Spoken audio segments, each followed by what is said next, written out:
Onsdag den 29.4. købte Else fra Espergærde sin sidste pakke pølser. Omkring kl. 21.11 skete en ulykke på Egegårdsvej i Else Espersens lejlighed. Det siges, at Else elskede pølser, og rygtet går, at dette var årsagen til hendes død.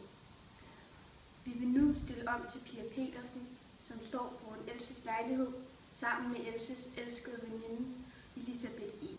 Jeg står nu foran Else Espersens lejlighed i Espergærde, sammen med Elses elskede veninde, Elisabeth. Elisabeth, hvad ved du om Elses forhold til pølser? Ja, Else og jeg, vi spiste pølser sammen hver eftermiddag kl. 15. Jeg havde ingen anelse om, at det kunne komme så vidt for Else. Min elskede Else. Nu er jeg nødsaget til at være rosinen i pølseenden helt alene. For altid, resten af mit liv. Vi vil nu stille tilbage til studiet til Marianne Møller. Ja, jeg har fået besøg af pølseekspert Petra Poulsen, som nu vil forklare lidt om, hvad pølser egentlig gør med kroppen. Hej Petra. Hej. Ja, en lille pølse i ny og næ, det gør jo egentlig ikke så meget. Men pølser i for ekstreme mængder, det er simpelthen decideret livsfarligt.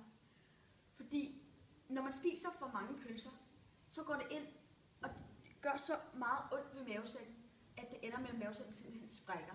Det var præcis det, der skete for Else. Mange tak.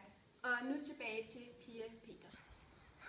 Elisabeth, har det altså ændret dit forhold til pølser? Nej, jeg vil altid spise pølser for at minde og ære Else. Min elskede Else. Jeg har faktisk skrevet et lille digt til hende. Else elsker pelse. Else elsker pølse. Pølse åd hun dagen lang. Elses pels blev alt for trang. Pelsen holdt, men Else sprak.